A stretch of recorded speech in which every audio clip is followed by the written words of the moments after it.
हाय दोस्तों, हाजिर हैं हम एक बार फिर से आपके सामने माइक्रोबायोलॉजी का लेक्चर 2 लेकर के। पिछले लेक्चर में हमने पढ़ा था कि माइक्रोबायोलॉजी होता क्या है और इसके क्या क्या एग्जाम्पल हैं। आज अब हमें देखना है इसके आगे। हमने बता दिया था आपको कि माइक्रोलॉजी में आता क्या क्या है। मैंने बताया था कि जितने भी माइक्रोब्स होते हैं, सूक्ष्मजीवी होते हैं, वे सारे माइक्रोबायोलॉजी में अध्ययन किए जाते हैं। आज हमने दिया हेडिंग रेंज ऑफ माइक्रोबायोलॉजी कि भाई इस ब्रांच का माइक्रोबायोलॉजी का विस्तार कितना है, इसमें हमें पढ़ना क्या क्या है, कौन कौन से इसमें विज्ञान पढ़ने हैं। तो आइए रेंज ऑफ माइक्रोबायोलॉजी की बात करें तो सबसे पहले हम बात करेंगे बैक्टीरियोलॉजी की। यानी बैक्टीरियोलॉजी का मतलब होता है बाबू हिंदी में जीवाणु विज्ञान।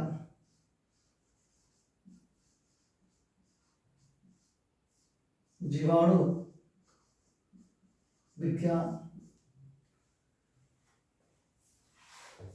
इसका मतलब कि द स्टडी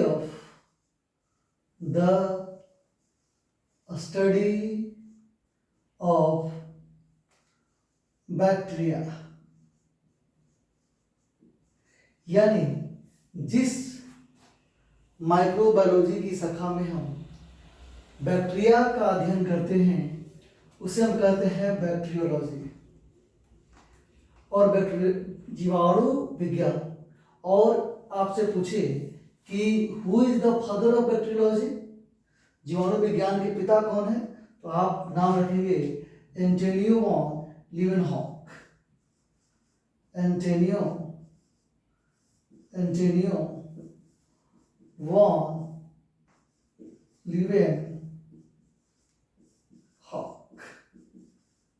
बच्चों, दूसरी बात करें तो दिया हुआ है निमेटोलॉजी। निमेटोलॉजी का मतलब होता है कृमि विज्ञान। क्या होता है? कृमि विज्ञान। कृमि विज्ञान यानी हम इसमें अध्ययन किसा करते हैं, राउंड वर्म का और फ्लैट वर्म का। तो इसमें राउंड वर्म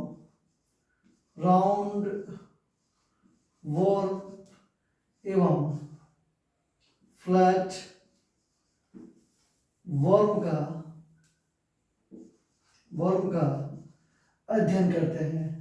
हम इसमें गोल कृमि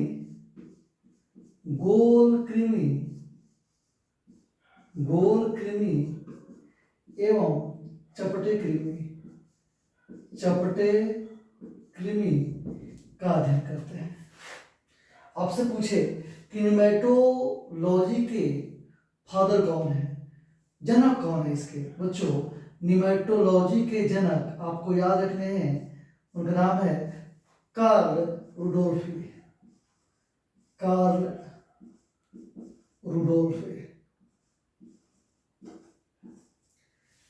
देखिए, अगला है वायरोलॉजी। क्या बाबू? Virology, the study of viruses. Virus का अध्ययन क्या कहलाता है? वायरोलॉजी कहलाता है। The study of virus. और वायरस से संबंधित आपको बातें जाननी है कि वायरस से ही मिलते जुलते स्ट्रक्चर हैं वायरॉइड्स और प्रियॉन्स। बच्चों, अगर आपसे जनक की बात करें कि वायरस की जनक कौन है, ये वायरस की खोज किसने किया था, तो उनका नाम आपको याद करना होगा। उनका नाम था डीजे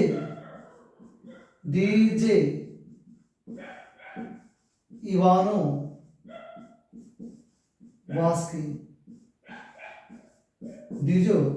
डीजे इवानोवास्की। अब हम बात करें बच्चों माइक्रोबायोलॉजी का मतलब होता है कवक विज्ञान। कवक विज्ञान। कवक विज्ञान की बात करते हैं माइक्रोबायोलॉजी में, कवक विज्ञान की बात होती है, यानी the study of fungi, the study of fungi, the study of fungi is known as mycology. और आपको पता ही है बड़े सारे कवक हैं, इनके बड़े सारे उपयोग हैं, उसको हम देखेंगे। जैसे मैं एक बताऊं, कवक का नाम लूं मैं आपको, एक कवक बच्चों राइजोपस, राइजोपस,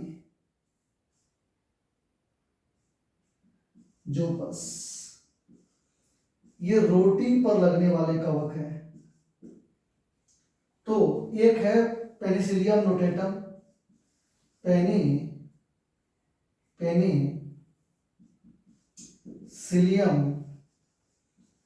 नोटेटम, जिससे पेनिसिलिन प्राप्त की गई थी। एक बच्चा है इम्यूनोलॉजी, क्या है? जैसे बना हुआ इम्यून सिस्टम से, the study of immune system, the study of immune, रोग प्रतिरोधक क्षमता कैसे बढ़ाया जाए, इन माइक्रोब से कैसे लड़े कि हम आराम से इनसे गेट रिड ऑफ कर लें। तो उन सारी बातों को हम इम्यूनोलॉजी में पढ़ते हैं, यानी the study of immune and immune system, the study of immune and immune system। Protozoology बच्चों, इसको हम हिंदी में बोलते हैं रोग प्रतिरोधी विज्ञान, रोग प्रतिरोधक विज्ञान। अब बात करें तो प्रोटोजोलॉजी में क्या आएगा? The study of protista, the study of protista, the study of protista. और प्रोटिस्टा कैसे जीव होते बाबू? यानी प्रोटिस्टा का अध्ययन, प्रोटिस्टा कैसे जीव होते हैं? तो जो प्रोटिस्ट होते हैं वो यूनिसेलुलर यूकैरियोटिक ऑर्गेनिज्म है। कैसे है? Unicellular eukaryotic organism. तो आइए देखते हैं हम लोग, इसमें एक बात और लिख देंगे कि prokaryotes are, protist are, protists are eukaryotic unicellular organism. यानी प्रोटिस्ट जो होते हैं, प्रोटिस्ट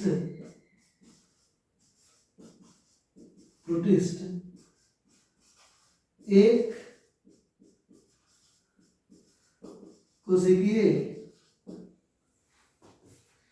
यूकैरियोटिक जीव है, यूकैरियोटिक।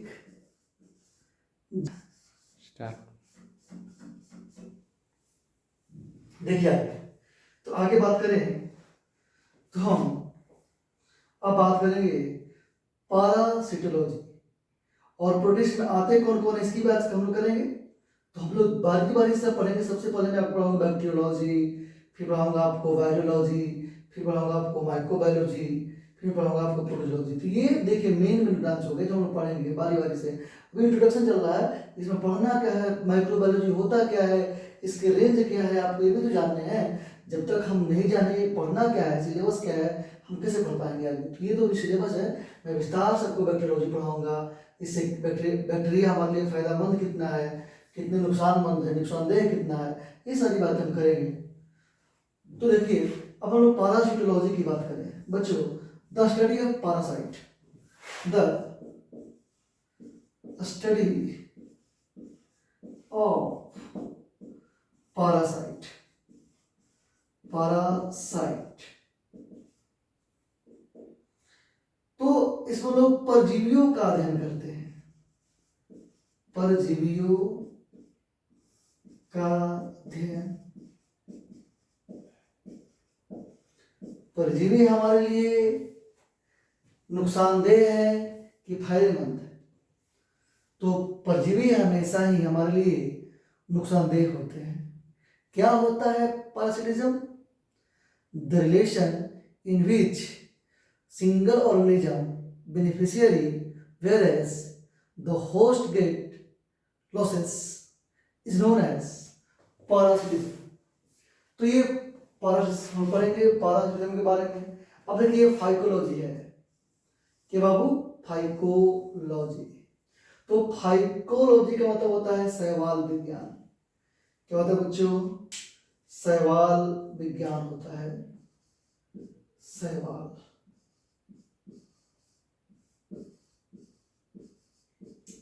शैवाल विज्ञान होता है और इस शैवाल विज्ञान के अंतर्गत हम शैवालों के बारे में अध्ययन करते हैं। शैवाल हमारे लिए बहुत लाभदायक भी है और बहुत लाभदायक ही जाते हैं, इनका आर्थिक महत्व हमारे लिए बहुत ज़्यादा है। तो अगर शैवाल की बात करें तो इनके कुछ प्रकार होंगे, उसके बारे में देखेंगे। तो द स्टडी ऑफ एल्गे, इसका मतलब क्या बच्चों? द स्टडी ऑफ एल्गे, यानी द स्टडी ऑफ एल्गे। तो शैवाल है अध्ययन है किसका? एल्गे का। एल्गे का अध्ययन कहलाता है शैवाल। एल्गे का अध्ययन कहलाता है शैवाल विज्ञान। और इसके अंतर्गत आपको पढ़ने हैं 3 प्रकार के शैवाल। जैसे हम पढ़ाएंगे आपको, बहुत विस्तार से पढ़ाऊंगा आपको। तो इसमें हम पढ़ेंगे जैसे क्लोरोफाइसी होता है, क्लोरोफाइसी होता है, फियोफाइसी होता है। 3 होते हैं और 3 के बड़े सारे एग्जाम्पल हैं। फियोफाइसी होता है, फियोफाइसी होता है, रोडोफाइसी होता है, रोडोफाइसी होता है। तो क्लोरोफाइसी का मतलब जो हरे रंग के होते हैं, वैसे शैवाल जो हरे रंग के होते हैं, हरे रंग के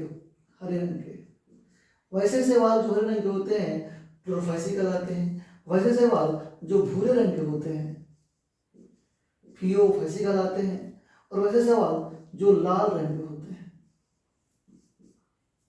तो उसे हम कहते हैं बच्चों रोडोफाइसी।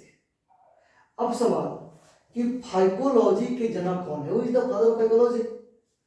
फाइकोलॉजी के जनक कौन है?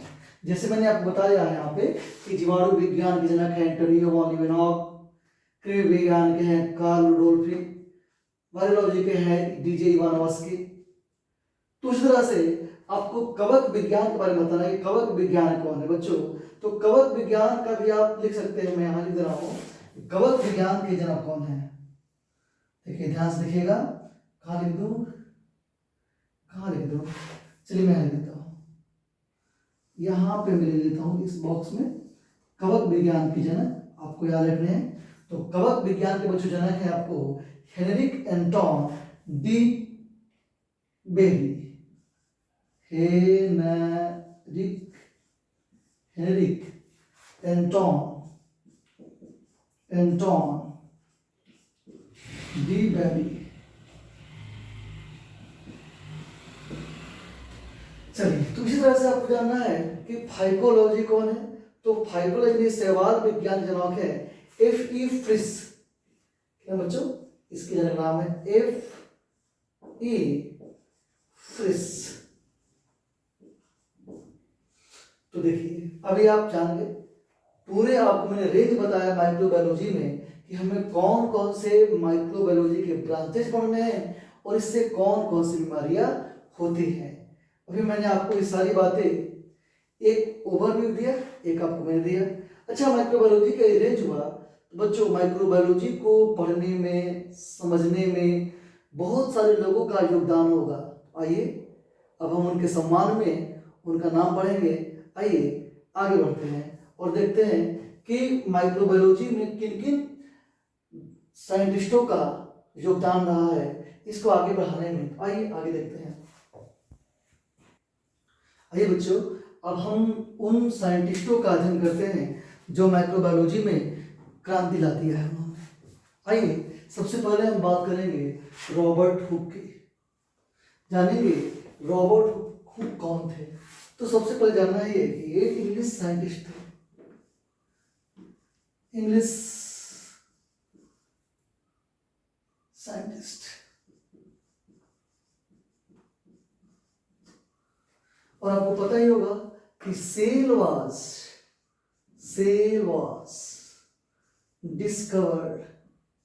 discovered by Robert Hooke in 1665 from honeycomb। बच्चों, तो सेल की खोज किया था किसने? रॉबर्ट हुक ने। किससे भाई? तो हनीकम्ब से किया था। तो पहली बार अगर कोई माइक्रो ऑर्गेनिज्म का अध्ययन हुआ तो वो आपका सेल है। और इन्होंने कहाँ से खोजा था? इन्होंने नॉन लिविंग मैटर्स खोजा था, यानी इन्होंने पहली बार निर्जीव वस्तुओं में जीवन की रचनात्मक एवं कार्यात्मक इकाई को देखा। The structural and functional unit of life is known as cell. तो the first cell was discovered by Robert Hooke in 1665 from honeycomb. मधुमक्खियों की छत्ता की जैसा संरचना था और इन्होंने नॉन लिविंग मैटर्स में देखा था। बच्चों, ये जो देखे तो देखने का एक पीछे रीजन था। रीजन क्या था कि माइक्रोस्कोप का आविष्कार हो गया था। तो आपको भी याद रखना है कि माइक्रोबायोलॉजी पढ़ने के लिए सबसे पहले जो माइक्रोस्कोप आया, माइक्रोस्कोप, इसका तो हिंदी में आसान है, आप लिख सकते हैं ना कि सेल की खोज रॉबर्ट हुक ने 1665 ईस्वी में किया। किससे भाई? मधुमक्खी के छात्रों से। लिख लेंगे इस बात को। फिर देखिए मैं बता रहा हूं कि ये सेल कैसे थे। ये नॉन लिविंग सेल था, नॉन लिविंग सेल था। फिर बताया कि जो माइक्रोस्कोप आया, माइक्रोस्कोप, तो उस माइक्रोस्कोप को किसने किया था बच्चों? याद रखना है, जकारियस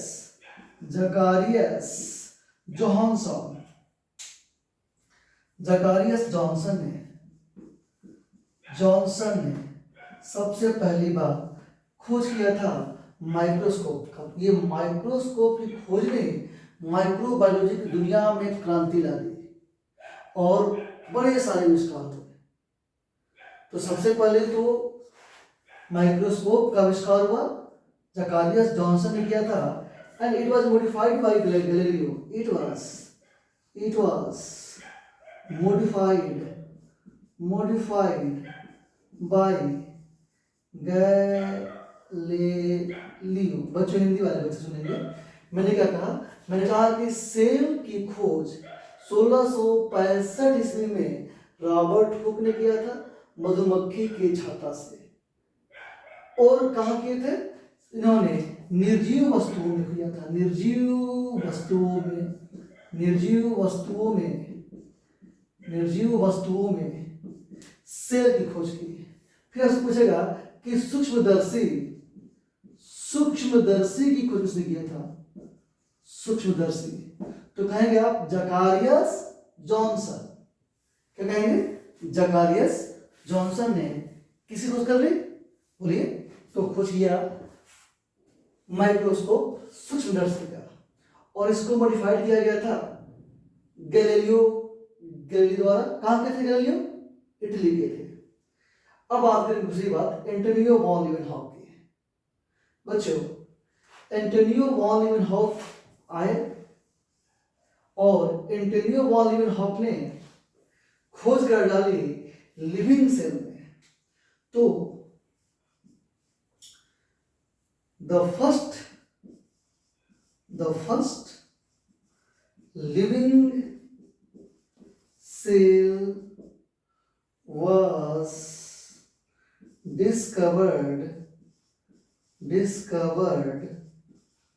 by Anton von Leeuwenhoek.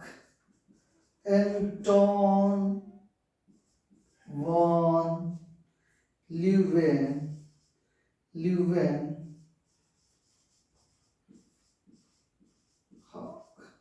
पहली बार जीवित कोशिका की खोज। आपसे पूछे कि जीवित कोशिका की खोज किसने किया? जीवित कोशिका की खोज किसने किया? तो आप क्या कहेंगे? आप कहेंगे एंटोनियो वॉन लीeuwenhoek। इसके साथ ही साथ आपसे कोई पूछे कि जीवाणु की खोज किसने किया, तो भी आप कहेंगे एंटोनियो वॉन लीeuwenhoek। यानी बैक्टीरिया वाज डिस्कवर्ड,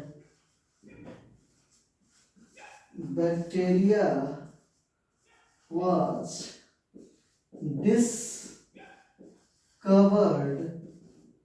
सबको राइटिंग समझ आ रही है ना? तो bacteria was discovered by Anton van Leeuwenhoek, by Anton van लीeuwenhoek।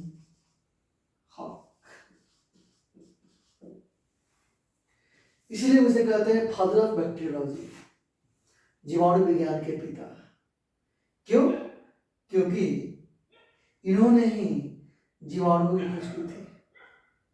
ठीक है, अब आगे एडवर्ड जेनर की बात करते हैं। Let's talk about Edward Jenner. Edward Jenner ने क्या किया था, इसकी जल्दी से बात कर लें, फिर हम आपको लुईस पास्चर को ले जाएंगे। आइए आगे देखते हैं कि एडवर्ड जेनर ने क्या किया था। तो सबसे पहले आप एक बीमारी का नाम सुनेंगे, small pox. Small pox, small pox का नाम तो आपने सुना ही होगा बच्चों। स्मॉल पॉक्स की खोज की थी, और इसकी खोज नहीं की थी, इसके टीके की खोज की थी। यानी इन्हें हम कह सकते हैं फादर ऑफ इम्यूनाइजेशन। तो इम्यून सिस्टम को बढ़ाने के लिए तो इन्हें हम कहते हैं फादर ऑफ इम्यूनाइजेशन। तो स्मॉल पॉक्स का वैक्सीन खोजा था, वैक्सीन चेचक का टीका। आपसे पूछे कि चेचक का टीका किसने खोजा था, तो आपको कहना है कि एडवर्ड जेनर ने। अब इन्हें हम क्या कहते हैं, father of immunization, immune system की खोज कर डाली थी एडवर्ड जेनर ने। अब हम बात करेंगे लुईस पास्चर के बारे में। आइए आगे बढ़ते हैं, देखते हैं लुईस पास्चर के बारे में। आइए अब हम आगे बढ़ेंगे तो देखेंगे लुईस पास्चर के बारे में। बच्चों 1859 की बात है। 1859 में लुईस पास्चर ने माइक्रोबायोलॉजी के क्षेत्र में क्रांति ला दी। तो अगर आपसे पूछे कि father of modern microbiology is known as Louis Pasteur, तो सबसे पहले आपको जानना है कि father of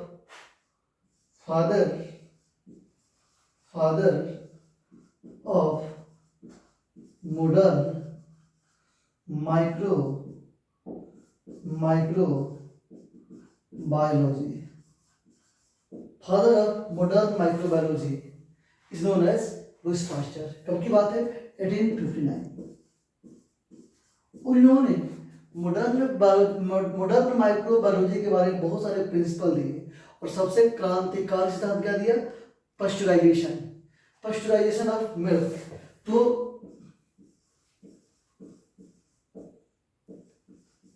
pasteurisation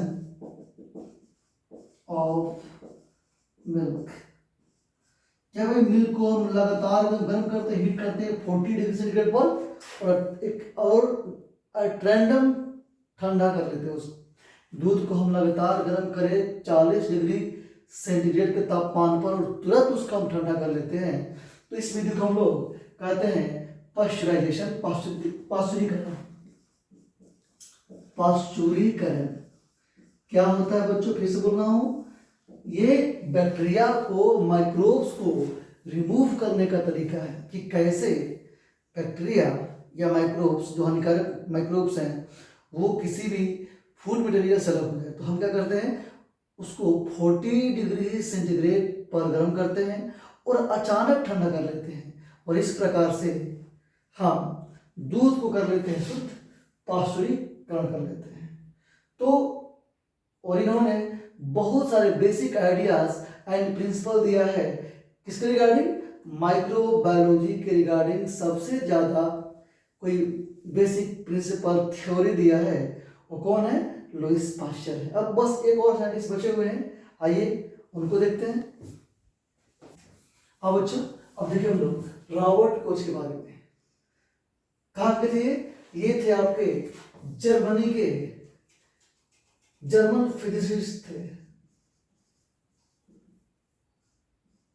German physicist थे ये,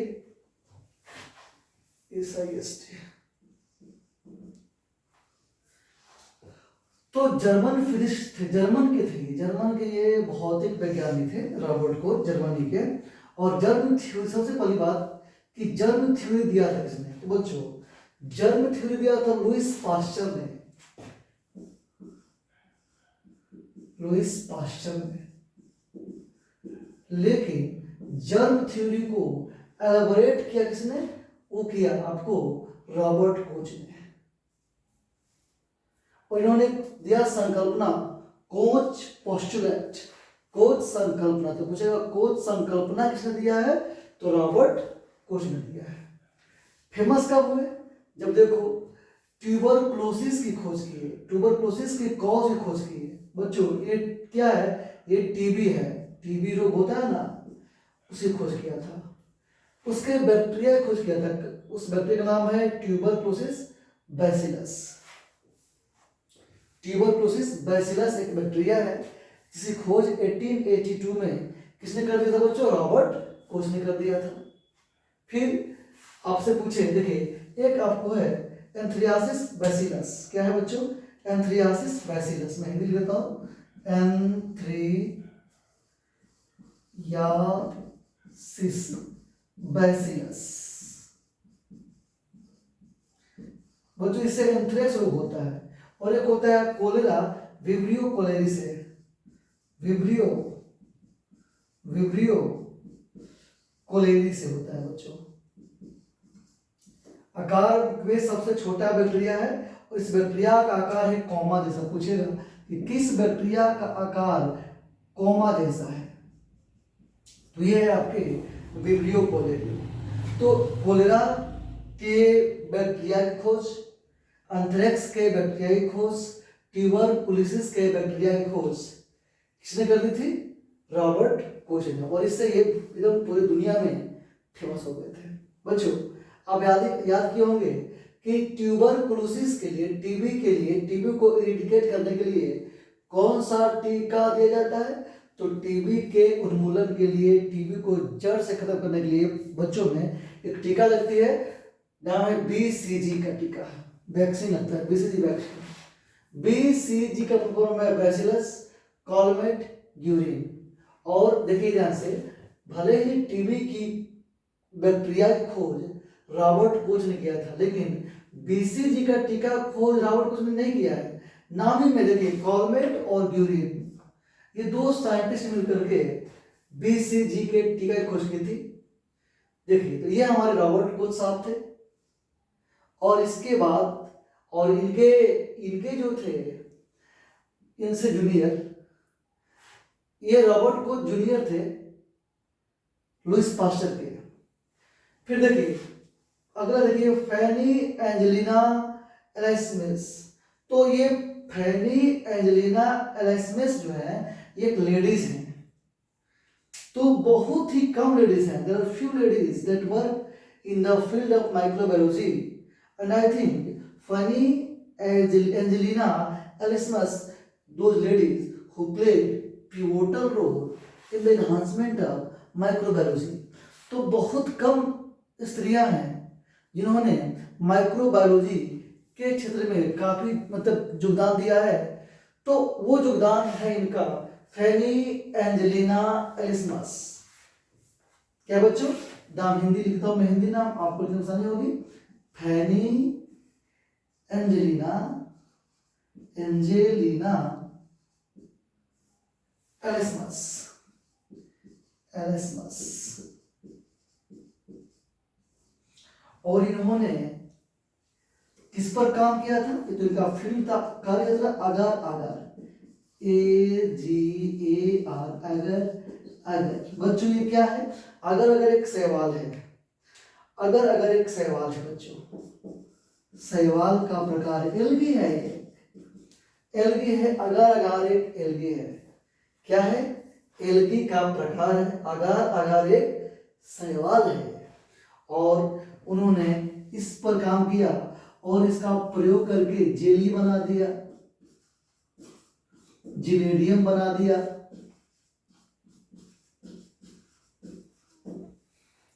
जेली और जिलेडियम बना दिया। और फिर बताया कि अगर अगर को हम किसी मीडियम में, कल्चर में इसको उगा सकते, राइज करा सकते हैं, और ये सबसे कम हानिकारक होता है। सर इसको किसी भी माध्यम में हम उगा सकते हैं और सबसे कम हानिकारक होता है। तो ये हमारे कुछ साइंटिस्ट थे जिन्होंने माइक्रोबायोलॉजी के क्षेत्र में अभूतपूर्व योगदान दिया है। आइए, पहली बार मैंने आपको बताया कौन सा? पहले मैंने आपको एक नाम बताया रॉबर्ट हुक, फिर मैंने आपको नाम बताया एंटोनियो वॉन लीeuwenhoek, फिर मैंने आपको बताया एडवर्ड जेनर, फिर मैंने आपको बताया रॉबर्ट कोच, और फिर मैंने आपको बताया एंजेलिना एलिसमस। तो इनका योगदान है माइक्रोबायोलॉजी के क्षेत्र में। अब हम आगे बढ़ेंगे और देखते हैं, इसमें थोड़ी सी बातें और हैं, आइए उसको देख लेंगे और ये आपका यूनिट खत्म हो जाएगा। तो आइए हम देखते हैं कि कुछ बैक्टीरिया हैं, उनकी खोज किसने किया था, और उस बैक्टीरिया से कौन कौन से बीमारी होती है। तो हम आप देखेंगे, है ना। और फिर जब भी मैं एक चैप्टर शुरू करूंगा कोई भी बीमारी का, तो यही से बैक्टीरिया होंगे, इतना मैं अभी नाम लिखवा रहा हूँ। तो आपको इस बैक्टीरिया का नाम याद कर लेना है।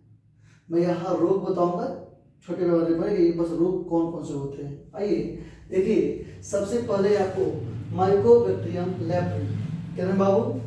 माइकोबैक्टीरियम लेप्री, माइकोबैक्टीरियम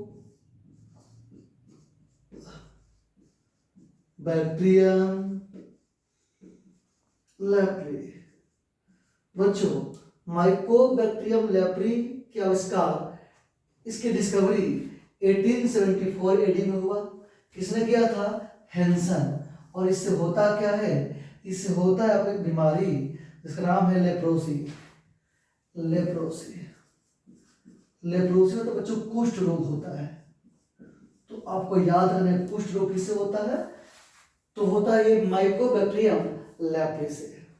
फिर देखिए, एक है नाइजीरिया गोनेरी, एक बैक्टीरिया है नाइजीरिया गोनेरी, इसका डिस्कवरी 1879 में हुआ था। नाम किसका? नाइजीरिया, निजेरिया, निजेरिया गोनेरी, निजेरिया गोनेरी।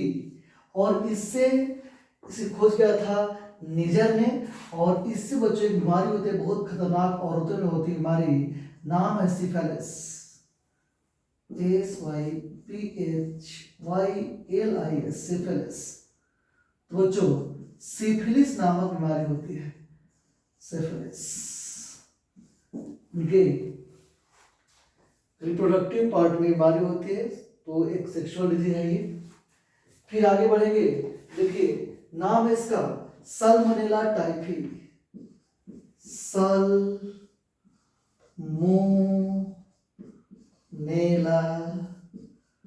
टाइफी। बच्चों साल्मोनेला टाइफी की खोज 1880 ईस्वी में हुआ था, ये बर्थ ने किया था। और इस बैक्टीरिया के कारण हमें टाइफाइड होता है, टाइफाइड। टाइफाइड कैसे होता है? Due to contaminated food and water के सेवन से। कंटामिनेटेड फूड एंड वाटर के सेवन से बच्चों एक बीमारी होती है, नाम है साल्मोनेला टाइफी। ठीक है, समझ गए? बोलो तो एक सवाल आपसे पूछ रहा हूँ कि अगर किसी व्यक्ति को टाइफाइड हो जाए तो आप उसे कौन सा टेस्ट सजेस्ट करेंगे? बोलिए। एक टेस्ट आता है, नाम है उसका विडाल टेस्ट। क्या था बच्चों? याद रखेंगे, मैं यहाँ लिखूंगा नहीं। विडाल टेस्ट, 150 रुपये की टेस्ट, वाइडल टेस्ट और विडाल टेस्ट से हम कंफर्म कर लेते हैं उस व्यक्ति को टाइफाइड है या नहीं। आगे देखेंगे तो देखो, चाहे माइकोबैक्टीरियम ट्यूबरकुलोसिस,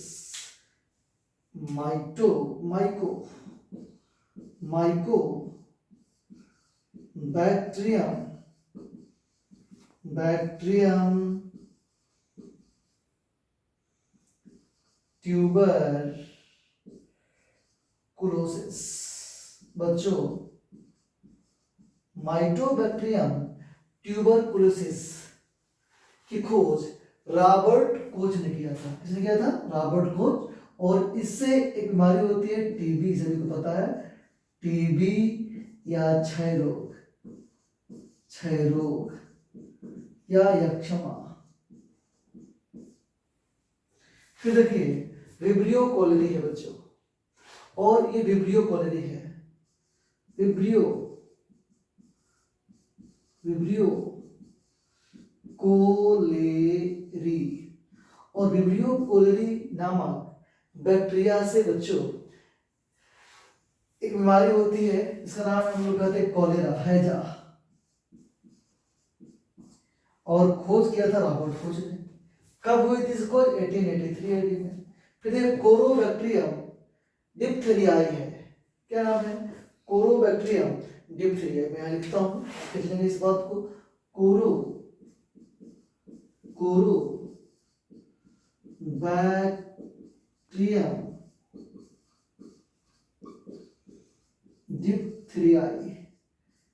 डिप्थेरियाई, कोरोबैक्टीरियम डिप्थेरियाई।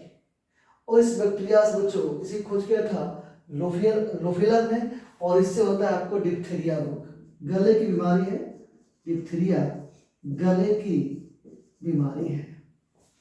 फिर देखिए, क्लोस्ट्रिडियम टिटानी, जिससे होता है टेटनस रोग। क्या नाम है? Clostridium tetani, Clostridium tetani. और नाइकोलर ने इसी खोज की थी 1885 में, और इससे होता है टिटनस। अब आगे 5 नाम और लिखेंगे, फिर ये लेक्चर समाप्त कर देंगे। अब देखिए, एयरसेनिया पेस्टिस, और एयरसेनिया पेस्टिस की बात करेंगे। एयरसेनिया पेस्टिस बच्चों, एयरसेनिया पेस्टिस की खोज एयरसी नामक वैज्ञानिक ने किया था, और इससे होता है प्लेग नामक बीमारी होता है एयरसेनिया पेस्टिस से।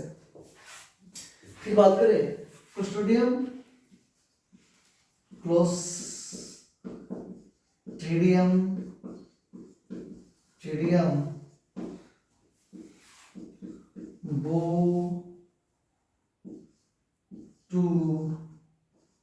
बोटुलिनम,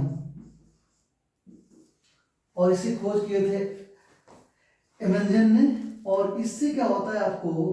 भोजन विषाक्तता, फूड पॉइजनिंग, भोजन विषाक्तता।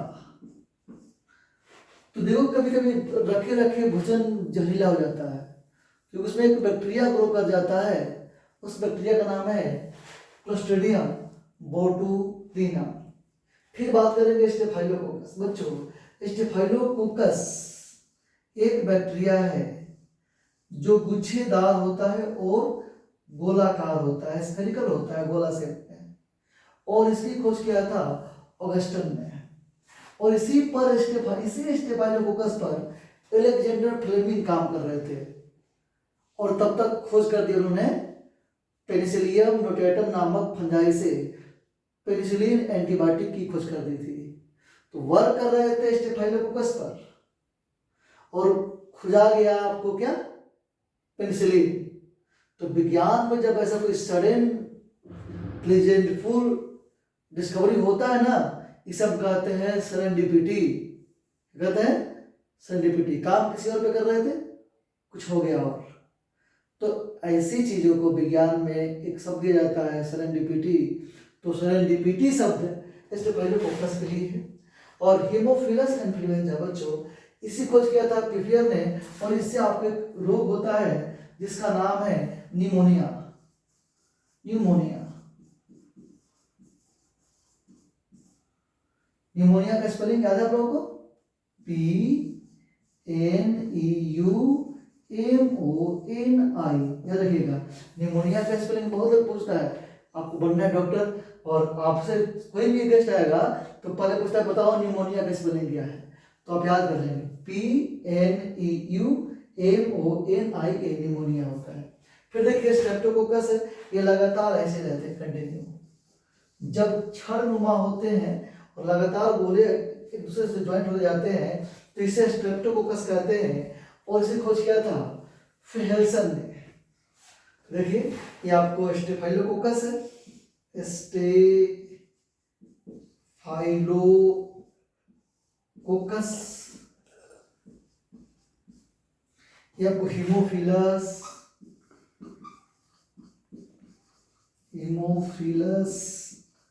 इन्फ्लुएंजा है,